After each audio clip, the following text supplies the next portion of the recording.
Okay. So இப்போ இன்னைக்கு topic இப்போ சொல்யூஷனில் காலிகேட்டிவ் ப்ராப்பர்ட்டிஸ் அப்படின்னு ஒரு சில ப்ராப்பர்ட்டி இருக்குது. Colligative property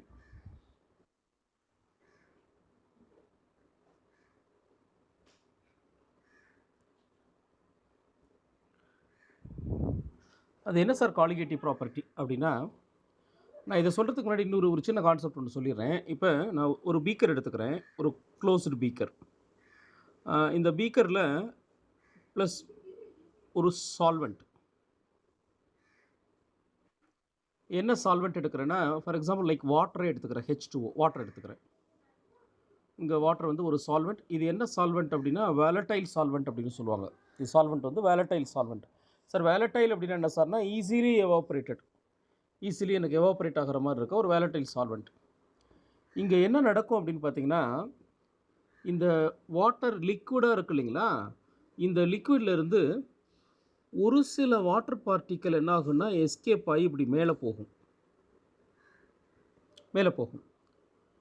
sir for example ஒரு எக்ஸாம்பிளுக்காக சொல்கிறேன். ஒரு 15 பார்ட்டிக்கல் அப்படியே மேலே போயிட்டான்னு வச்சுக்குவோம். டோட்டலாக வந்து ஒரு 100 பார்ட்டிக்கல் இருக்குது சார். அதிலிருந்து ஒரு 15 பார்ட்டிக்கல் மேலே போகிறான். சரி, மேலே போன எல்லா பார்ட்டிக்கலும் அங்கேயே இருக்காது சார். ஒரு சிலர் அதில் ரிட்டர்னும் பண்ணுவான். அப்போ இந்த இடத்துல என்ன சொல்கிறாங்கன்னா, ஒரு சின்ன ஈக்லிபிரியம் ஒன்று கிரியேட் ஆகும். ஈக்லிபிரியம்னா சார் லிக்விட் வேப்பராக மாறுறதுக்கும் அங்கே இருக்க வேப்பர் லிக்விட் ஆகும். எல்லாமே வாட்டர் தான். ஸோ வாட்டர் லிக்விட் ஸ்டேட்லேருந்து வேப்பர் ஸ்டேட் போகிறதும், வேப்பர் ஸ்டேட்லேருந்து லிக்விட் ஸ்டேட்.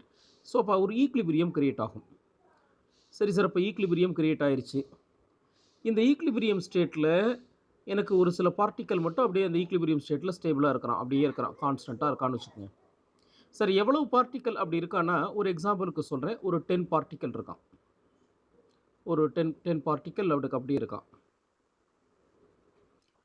ரைட்டுங்களா, ஈக்லிபிரியமில்.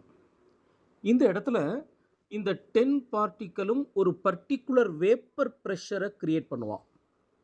இந்த 10 பார்ட்டிக்கலும் ஒரு பர்டிகுலர் வேப்பர் ப்ரெஷரை, ஒரு பர்டிகுலர் ப்ரெஷரை கிரியேட் பண்ணுவான். அந்த ப்ரெஷருக்கு பேர் தான் என்னென்னா வேப்பர் ப்ரெஷர் அப்படின்னு சொல்கிறோம். இதுதான் வேப்பர் ப்ரெஷர்.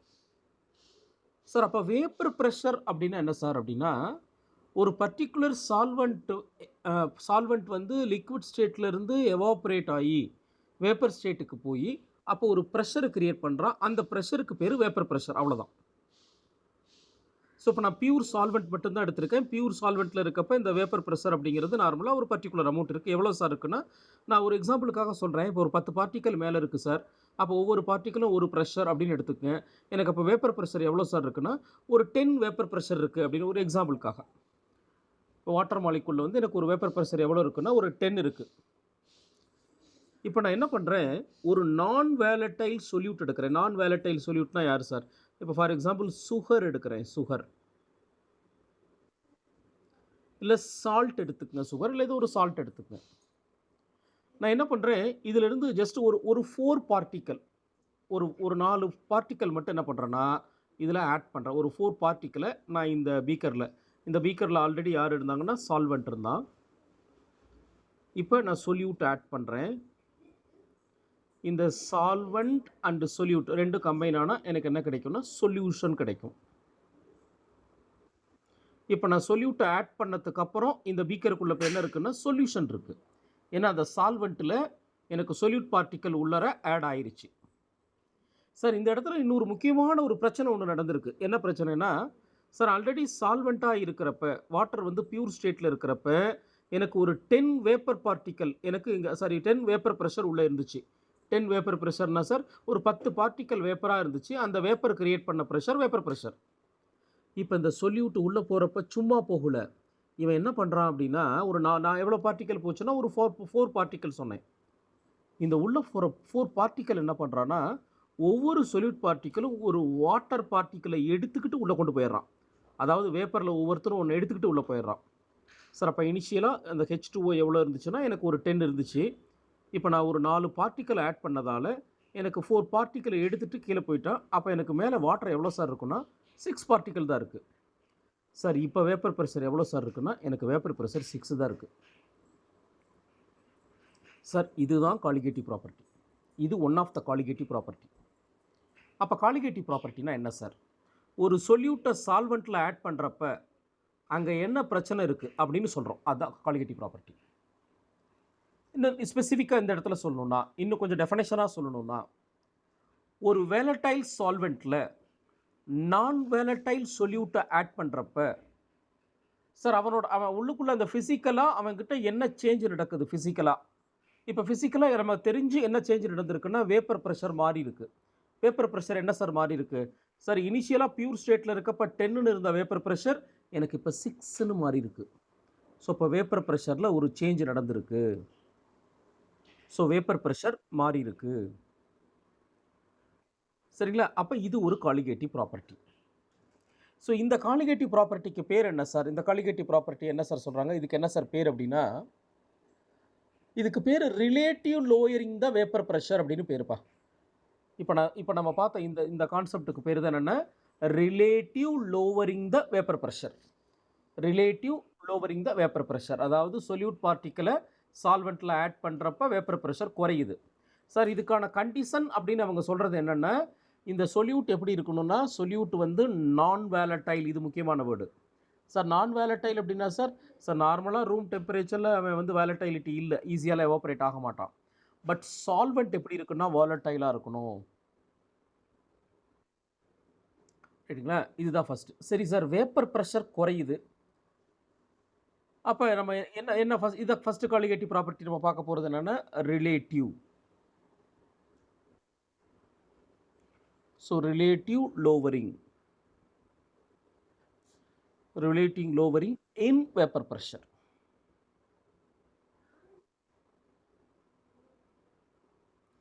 சரி சார், வேறு ஏதாவது சேஞ்ச் இருக்கா? இப்போ இது மட்டும்தான் நடக்குமா அப்படின்னா, வேறு ஏதாவது சேஞ்ச் இருக்கா அப்படின்னா, சார் இந்த பாய்லிங் பாயிண்ட் அப்படின்னு ஒரு நம்ம வேர்டு கேள்விப்பட்டிருப்போம். நம்ம கெமிஸ்ட்ரியில் நிறைய இடத்துல இந்த ஃபிசிக்கல் ப்ராப்பர்ட்டின்னு வர்ற இடத்துல எல்லாம் boiling point, melting point, boiling point, melt அப்படின்னு நம்ம படிச்சிருப்போம். சார் இதில் இந்த பாய்லிங் பாயிண்ட் அப்படின்னா என்னென்னா, நம்ம இது வரைக்கும் படித்த டெஃபினேஷன் என்ன அப்படின்னா, நான் இப்போ ஒரு லிக்விட் இருக்குது, நான் லிக்விடை ஹீட் பண்ணி அதை வேப்பராக மாற்றுறேன். சார் அப்போ எந்த ஒரு பர்டிகுலர் டெம்பரேச்சரில் ஒரு லிக்விட் வந்து வேப்பராக மாறுதோ அதை பாய்லிங் பாயிண்ட் அப்படின்னு சொல்லலாம். இது நம்ம இப்போ லோயர் கிளாஸில் படிச்சிருப்போம். இப்போ வாட்டர் இருக்குன்னா சார், வாட்டரோட பாய்லிங் பாயிண்ட்னா டக்குன்னு எல்லாருமே சொல்லுவோம் 100 டிகிரின்னு சொல்லுவோம். ஏன்னா வாட்டரை நீங்கள் 100 டிகிரியில் ஹீட் பண்ணுறப்ப அவன் பாயில் ஆகுவான். ஸோ வாட்டரோட பாய்லிங் பாயிண்ட் 100 டிகிரி அப்படின்னு சொல்லலாம். பட் பாய்லிங் பாயிண்ட்டுக்கான ஒரிஜினல் இது என்ன தெரியுங்களா சார்? இப்போ சரி சார், 100 டிகிரி ஜென்ரலாக என்னென்னா, ஒரு லிக்விட் இருக்குது, லிக்விடை ஹீட் பண்ணால் வேப்பராக மாறும், அது கான்செப்ட் தான். ஆனால் லிக்விட் வந்து ஒரு பர்டிகுலர் டெம்பரேச்சர் வர வரைக்கும் வெயிட் பண்ணணும். அதாவது இங்கே எப்படி சொல்கிறாங்கன்னா, இப்போ பாருங்கள், பியூர் வாட்டர் இருக்குப்பா, பியூர் வாட்டர் இருக்குது. இந்த பியூர் வாட்டரோட வேப்பர் ப்ரெஷர் நான் இனிஷியலாக என்னப்பா சொன்னேன்? 10. இதை மறக்காதீங்க, நான் கடைசி வரைக்கும் இந்த கொஸ்டின் கேட்டுட்டு தான் இருப்பேன். இப்போ ஒரு பியூர் வாட்டர் இருக்குது, அவன் பியூர் வாட்டராக இருக்கப்ப, அதாவது சால்வெண்ட்டாக இருக்கப்ப அவனோட வேப்பர் ப்ரெஷர் வந்து 10. நம்மளா புரிதலுக்காக எடுத்துக்கிட்டது தான். ஒவ்வொரு வாட்டருக்கு வந்து 10 தான் இருக்கணும்னு அவசியம் இல்லை, நான் இங்கே புரிதலுக்காக நம்ம எடுத்திருக்கோம். ஸோ இப்போ ஒரு வேப்பர் ப்ரெஷர் எவ்வளோ இருக்குன்னா, எனக்கு வேப்பர் ப்ரெஷர் வந்து ஒரு 10 இருக்குது. சரிங்களா? இப்போ அட்மாஸ்பிரிக் ப்ரெஷர் எவ்வளோ சார் இருக்குது? நான் ஒரு சாம்பிளுக்கு இப்போ அட்மாஸ்பிரிக் ப்ரெஷர் எவ்வளோ சார் இருக்குன்னா, இப்போ அட்மாஸ்பிரிக் ப்ரெஷர் வந்து 15 வச்சுக்கோங்க. அட்மாஸ்பிரிக் ப்ரெஷர் வந்து இப்போ ஒரு 15 பார் அப்படின்னு ஒரு எக்ஸாம்பிளுக்கு வச்சுக்குவோம். சார் இப்போ எனக்கு வேப்பர் ப்ரெஷர் வந்து 10 இருக்குது. இது வந்து வேப்பர் ப்ரெஷர். சரிங்களா? நம்ம லிக்விடோட வேப்பர் ப்ரெஷர் இதுதான். இப்போ நான் என்ன பண்ணுறேன், இங்கே டெம்பரேச்சர் கொடுக்குறேன். சார் இப்படி டெம்பரேச்சர் கொடுக்குறப்ப வேப்பர் ப்ரெஷர் என்ன ஆகும்னா அதிகமாகும். ஏன்னா நான் ஹீட் பண்ணுறப்ப இங்கே இருக்கிற இந்த லிக்விட் பார்ட்டிக்கல் மேலே வேப்பராக மாறுறது தான் அதிகமாகும். அப்போ வேப்பர் அதிகமாச்சுன்னா வேப்பர் அதிகமாகிறப்ப வேப்பர் ப்ரெஷர் அதிகமாகும். அப்போ நான் ஒரு லிக்விடை ஹீட் பண்ணுறப்ப வேப்பர் ப்ரெஷர் அதிகமாகுது. அப்போ இந்த 10ன்ற ஸ்டேஜில் இருந்து 11, 12, 13, 14 அப்படின்னு எனக்கு 15 ரீச் பண்ணிடுறான். அப்போ இங்கே என்ன சொல்கிறாங்க தெரியுங்களா? சார் எந்த பர்டிகுலர் டெம்பரேச்சரில் வேப்பர் ப்ரெஷரும் அட்மாஸ்பிரிக் ப்ரெஷரும் ஈக்குவல் ஆகுதோ அதுதான் பாய்லிங் பாயிண்ட்டுங்கிறான். அதுதான் பிபி, பாய்லிங் பாயிண்ட். அப்போ வேப்பர் ப்ரெஷர் 10ன்னு இருக்குது சார். இந்த வேப்பர் ப்ரெஷரை நான் இன்னும் ஒரு 5 டிகிரி இன்க்ரீஸ் பண்ணிட்டேன்னா, நான் டெம்பரேச்சர் நான் ஒவ்வொரு டிகிரி கொடுக்கறதுக்கும் ஒரு ஒன்று அதிகமாகுதுன்னு வச்சுக்கோங்க. இப்போ நான் ஒரு டிகிரி கொடுக்குறேன், அப்போ 10லேருந்து 11 ஆகுது. இன்னொரு டிகிரி கொடுக்குறேன் 12. அப்போ நான் வேப்பர் ப்ரெஷரை நான் இந்த அட்மாஸ்பிரிக் ப்ரெஷருக்கு ஈக்குவலாக கொண்டு போயிட்டா அதுக்கு பேர் தான் பாய்லிங் பாயிண்ட். இது புரியுதுங்களா? நான் இதுக்கு இப்போ டெஃபினேஷன் சொல்கிறேன் பாருங்கள்.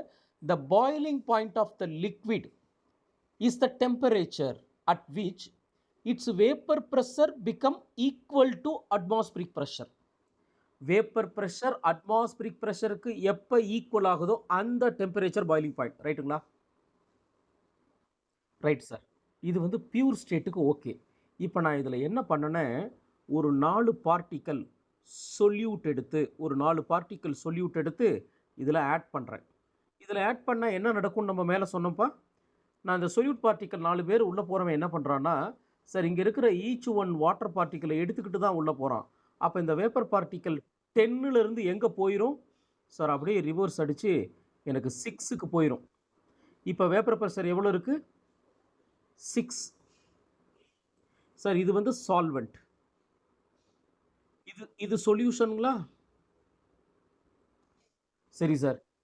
இப்போ இவனை நான் பாயிலிங் பாயிண்ட் கொண்டுட்டு போகணும்னா எவ்வளவு டெம்பரேச்சர் கொடுக்கணும்? ஃபஸ்ட்டு எவ்வளோ டெம்பரேச்சர் கொடுத்தேன்? ஒரு 5 டிகிரிங்களா? இப்போ 10 இருந்துச்சு. அப்போ 1, அப்போ 11, 12, 13, 14, 15 நான் ஒரு 5 டிகிரி தான் ரைஸ் பண்ணினேன். எனக்கு டைரெக்டாக பாயிலிங் பாயிண்ட்டுக்கு போயிட்டான். இப்போ பாருங்கள், நான் ஒரு சொல்யூட்டை ஆட் பண்ணதால் வேப்பர் ப்ரெஷர் குறைஞ்சிருச்சு. சார் வேப்பர் ப்ரெஷர் குறைஞ்சதால் இப்போ வேப்பர் ப்ரெஷர் 10ன்னு இருந்து 6ன்னு ஆயிடுச்சு. இப்போ நான் இங்கே இருந்து மேலே கொண்டுட்டு போகணும், 15க்கு கொண்டுட்டு போகணும். சார் இப்போ எவ்வளோ சார் டெம்பரேச்சர் கொடுக்கறது அப்படின்னா, சார் ஆல்மோஸ்ட் நீங்கள் 9 டிகிரி கொடுத்தா தானே முடியும்.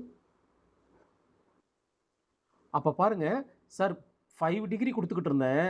இப்போ இந்த சொல்யூட் பார்ட்டிக்கல் உள்ளே வந்ததால் எனக்கு அந்த பாயிலிங் பாயிண்ட் என்ன ஆயிடுச்சு?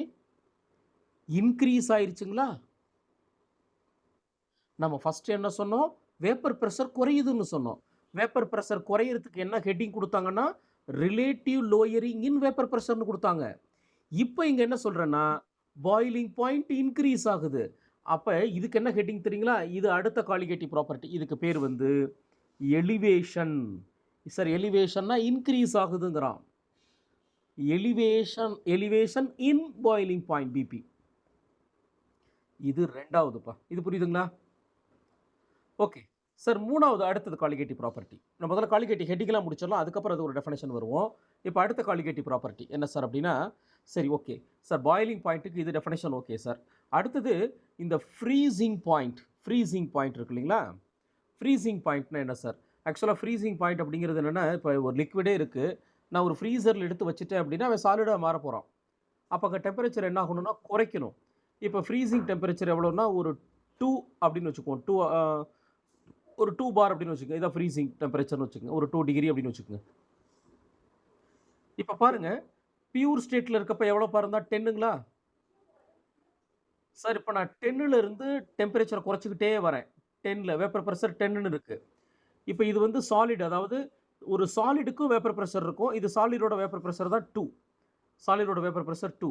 அப்போ 10ன்னு இருக்கிற வேப்பர் ப்ரெஷரை நான் டெம்பரேச்சர் குறைச்சிக்கிட்டே வந்து 2 அப்படின்னு கொண்டு வந்துட்டுனா அவன் ஃப்ரீஸ் ஆயிடுவான். சரிங்களா? அப்போ நாங்கள் எவ்வளோ சார் டெம்பரேச்சர் கொடுக்கணும்னா சார் ஆல்மோஸ்ட் 8 டிகிரி நான் குறைக்கணும். எவ்வளோ குறைக்கணும்னா 8 டிகிரி குறைக்கணும். ஏன்னா 10ல் இருக்குது, அதை 2 கொண்டு வரதுக்கு 8 டிகிரி குறைக்கணும். இப்போ பாருங்கள், இதில் என்ன பண்ணியிருக்கேன், மறுபடியும் பழைய கதை தான். இதில் நான் ஒரு 4 மோல் சொல்யூட் ஆட் பண்ணுறேன். சொல்யூட் ஆட் பண்ணுறதால வேப்பர் ப்ரெஷர் குறைஞ்சிருது சார். இப்போ நான் அந்த 6லேருந்து 2 கொண்டுட்டு வரணும் அப்படின்னா ஜஸ்ட் 4 குறைச்சா போதுமா? அப்போ பாருங்கள், ஃப்ரீசிங் பாயிண்ட் குறைஞ்சி போச்சு. ஸோ 8 கொடுக்க வேண்டிய இடத்துல இப்போ 6 குறைச்சா போதும். வேப்பர் ப்ரெஷர் 8 டைம் குறைக்க வேண்டியதை 4 டைம் குறைச்சா போதுங்கிறான். சரிங்களா? அப்போ இதுக்கு என்ன சார் ஹெட்டிங்? இந்த காலிகேட்டிவ் ப்ராப்பர்ட்டிக்கு என்ன சார் பேருனா டிப்ரெஷன். டிப்ரெஷன் இன் ஃப்ரீசிங் பாயிண்ட்.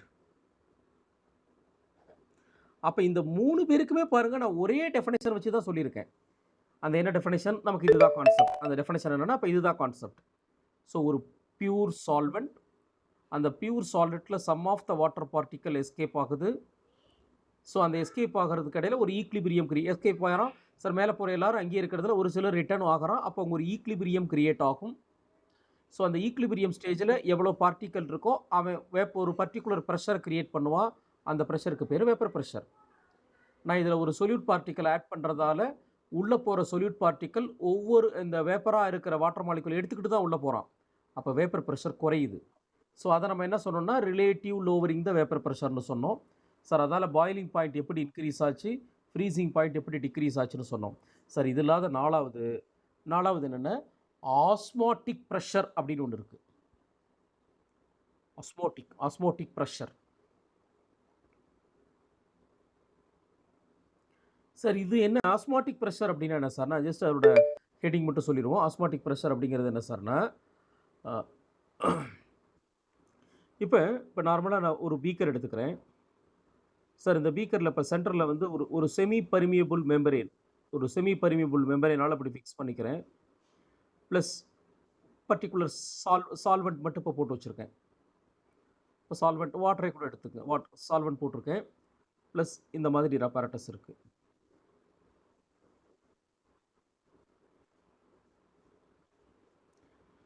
நான் இதில் சுகர் பார்ட்டிக்கல் சார் இங்கே எவ்வளோ ஆட் பண்ணுறேன்னா, ஜஸ்ட் ஒரு 10 கிராம் சுகர் பார்ட்டிக்கல் ஆட் பண்ணுறேன். இல்லை ஒரு 10 மோல் அப்படின்னு கூட வச்சுக்கேன். 10 கிராமுக்குள்ள 10 மோல், ஒரு 10 மோல் 10 எம். இங்கே ஒரு 70 எம் ஆட் பண்ணியிருக்கேன். ஒரு சுகர், இங்கேயும் சுகர் ஆட் பண்ணியிருக்கேன், இங்கேயும் சுகர் ஆட் பண்ணியிருக்கேன். இங்கே கவனிங்க. இப்போ சார் ஆஸ்மாசிஸ் அப்படின்னா என்ன? ஆஸ்மாசிஸ், ரிவர்ஸ் ஆஸ்மாசிஸ் அப்படின்னு 2 விஷயம் இருக்குது. இதில் ஆஸ்மாசிஸ், நம்ம ரிவர்ஸ் ஆஸ்மாசிஸ் நிறைய கேள்விப்பட்டிருப்போம், அது நம்ம ஃபெமிலியர். இந்த ஆஸ்மாசிஸ்னால் என்ன சார்னா, சார் இப்போ இந்த சொல்யூட் பார்ட்டிக்கல் பாருங்கள், எங்கே கான்சன்ட்ரேஷன் அதிகமாக இருக்குது, எங்கே கான்சன்ட்ரேஷன் கம்மியாக இருக்குன்னா, இதை பார்ட் 1, இதை பார்ட் 2 அப்படி வச்சுக்குவோம். சார் இப்போ எனக்கு பார்ட் 1ல் வந்து ஒரு 10 இருக்குது, இங்கே 70 இருக்குது அப்படின்னா, எங்கே லோயர் கான்சன்ட்ரேஷன் இருக்கோ அங்கேருந்து ஹையர் கான்சன்ட்ரேஷனுக்கு போச்சுன்னா அதுக்கு பேர் ஆஸ்மாசிஸ். இதுதான் ஆஸ்மாசிஸ். சரி சார், இப்படி பார்ட்டிக்கல் நகர்றதால எனக்கு சொல்யூஷன் வந்து பார்த்தீங்கன்னா இந்த பக்கம் ரைஸ் ஆகும் சார். அப்போ எனக்கு வாட்டர் லெவல் வந்து இனிஷியலாக இங்கே இருந்தது, இப்போ இவ்வளோ தூரம் எனக்கு ரைஸ் ஆகிருக்கு. இப்போ நான் என்ன பண்ணுறேன், இதை மறுபடியும் பழைய பிளேஸுக்கு கொண்டுட்டு வரணும். அதுக்காக என்ன பண்ணுறேன்னா, இதில் கொஞ்சம் எக்ஸ்டர்னல் ப்ரெஷர் இது மூலிமா கொடுக்குறேன். எக்ஸ்டர்னல் ப்ரெஷர் கொடுக்குறேன். இங்கே நான் ப்ரெஷர் கொடுத்து இப்போ இங்கே இருக்க இந்த வாட்டரை மறுபடியும் ரிட்டர்ன் இங்கே கொண்டுட்டு வர்றேன். அப்போ நான் இதுக்கு எவ்வளவு ப்ரெஷர் கொடுத்தனோ, இப்போ எனக்கு வாட்டர் லெவலில் எவ்வளோ இன்க்ரீஸ் ஆகிருக்கோ அதை பழையபடி கொண்டு வர்றதுக்கு ஒரு ப்ரெஷர் கொடுக்குறேன். அந்த ப்ரெஷரை மெஷர் பண்ணிக்கிறேன். 1 பார் 2 பார் 3 பார் அப்படின்னு நான் மெஷர் பண்ணி நான் ப்ரெஷர் கொடுக்குறேன். அப்போ நாங்கள் எவ்வளவு ப்ரெஷர் கொடுத்தனோ இந்த ப்ரெஷருக்கு பேர் தான் ஆஸ்மாட்டிக் ப்ரெஷர்னு பேர். இதுக்கு பேர் ஆஸ்மாட்டிக் ப்ரெஷர் சார். அப்போ இதை இப்படியும் சொல்லுவாங்க. ஒரு சில புக்கில் டெஃபினேஷன் இது எப்படி கொடுப்பாங்கன்னா, சரி சார் இப்போ இந்த ப்ரெஷர் எவ்வளோன்னு ஒரு எக்ஸாம்பிளுக்கு, ஃபார் எக்ஸாம்பிள் ஒரு 5 பார் ப்ரெஷர் அப்படின்னு வச்சுக்குவோம். இப்போ நான் என்ன பண்ணுறேன், இனிஷியலாகவே ஒரு 5 பார் ப்ரெஷர் ஆல்ரெடி கொடுத்துட்டு இங்கே 10 மோல், இங்கே 70 மோல் அப்படின்னு இப்போ போடுறேன்னு வச்சுக்கோங்க. இப்போ இந்த இடத்துல ஆஸ்மாசிஸ் நடக்குமானா நடக்காது. செமி பர்மியபிள் மூலியமா எனக்கு லோவர் கான்சன்ட்ரேஷன்லேருந்து ஹையர் கான்சன்ட்ரேஷனுக்கு நகராது. அப்போ which pressure to stop the osmosis, எந்த ப்ரெஷர் ஆஸ்மாசிஸை ஸ்டாப் பண்ணுதோ அந்த ப்ரெஷருக்கு பேர் ஆஸ்மாட்டிக் ப்ரெஷர். அப்படியும் டெஃபினேஷன் சொல்லுவாங்க. ரெண்டும் ஒன்று தான் சரிங்களா. சொல்யூஷன் லெவல் இன்க்ரீஸ் ஆகுது, அதை மறுபடியும் பழைய பிளேஸுக்கு கொண்டு வரதுக்கு நீங்கள் என்ன ப்ரெஷர் கொடுக்குறீங்களோ அது ஆஸ்மாட்டிக் ப்ரெஷர்னு சொல்லலாம். அப்படி இல்லைன்னா which pressure to stop the osmosis, ஆஸ்மாசிஸை ஸ்டாப் பண்ணுதோ அந்த ப்ரெஷர் ஆஸ்மாட்டிக் ப்ரெஷர் அப்படின்னு சொல்லலாம். சரி, இதுவும் ஒரு காலிகேட்டிவ் ப்ராப்பர்ட்டி. பட் இதில் நம்ம டேரெக்டாக அந்த சொல்யூட் சால்வெண்ட் ஆட் பண்ணுறது, அதில் வேப்பர் ப்ரெஷர் குறையுது அப்படி டெஃபினேஷன் கிடையாது. பட் இது மட்டும் கொஞ்சம் டிஃப்ரெண்ட்டாக இருக்கும், அவ்வளோதான்ப்பா. ஸோ இப்போ இந்த காலிகேட்டிவ் ப்ராப்பர்ட்டிஸ்ங்கிறது இந்த 4 பேர் தான். இதை தான் நம்ம சிலபஸில் கொடுத்துருக்கோம், இதுதான் நம்ம பார்க்க போகிறோம் சரிங்களா. இப்போ அந்த பேர்லேயே வந்துருச்சு. வேப்பர் ப்ரெஷர் என்ன ஆகுதுன்னா லோவரிங், குறையுது. பாயிலிங் பாயிண்ட் என்ன ஆகுதுன்னா increase, elevation. Freezing point depression. Sir இது ஜஸ்ட் எ ப்ரெஷர். ஆஸ்மாசிஸில் நடக்கிற ப்ரெஷர், ஆஸ்மாசிஸை ஸ்டாப் பண்ணுற ப்ரெஷருக்கு பேர் ஆஸ்மாட்டிக் ப்ரெஷர். எப்படி வேணாலும் சொல்லலாம் ரைட்டுங்களா. இப்போ நம்ம இந்த ரிலேட்டிங் லோவரிங் த வேப்பர் ப்ரெஷர் அப்படின்னு இருக்கு சார். இப்போ நம்ம அதுக்கு என்ன ஃபார்முலா, அது எப்படி எடுக்க போகிறோம், இதுக்கு டெஃபினேஷன் நம்ம எப்படி கொண்டு வர போகிறோம் அது பார்க்கலாம். நம்ம இதுக்கு சொன்ன விஷயம் தான் சார். இது வந்து நம்ம இந்த ரவோட் லா நம்ம நேற்று பார்த்துருப்போம். ஸோ ரவோட் லா அப்படிங்கிறது என்ன சார் அப்படின்னா, வேப்பர் ப்ரெஷர் ஆஃப் சொல்யூஷன். இது வேப்பர் ப்ரெஷர் ஆஃப் சொல்யூஷன்ப்பா. So vapour pressure of solution equal to, இது எதுக்கு ஈக்குவல் அப்படின்னா வேப்பர் ப்ரெஷர் ஆஃப் சால்வெண்ட், அதாவது சால்வெண்ட்டுங்கிறது பியூர் ஸ்டேட்டில் vapour pressure into multiple mole fraction. இதில் வர பெரிய எக்ஸ் வந்து மோல் ஃப்ராக்ஷன். இது வந்து மோல் ஃப்ராக்ஷன் சார். இது என்ன லானா, இதுதான் ரவோட் லா சரிங்களா. அப்போ இந்த சொல்யூஷன், அதாவது இந்த ஒரு சொல்யூஷனோட வேப்பர் ப்ரெஷர், இது சொல்யூஷனோட வேப்பர் ப்ரெஷர், இது சால்வெண்ட்டோட வேப்பர் ப்ரெஷர், மோல் ஃப்ராக்ஷன். அப்போ பியூர் ஸ்டேட்டில் இருக்கப்போ என்ன வேப்பர் ப்ரெஷர் இருக்குது, இன்ட்டு மோல் ஃப்ராக்ஷன். இதை ரெண்டையும் மல்டிபிள் பண்ணிங்கன்னா அதுதான் சொல்யூஷனோட வேப்பர் ப்ரெஷராக இருக்கும் அப்படின்னு சொல்கிறாங்க. ரைட்டுங்களா? ஸோ இது ஃபஸ்ட்டுப்பா. இதுக்கப்புறம் ஒரே நிமிஷம் இருங்க.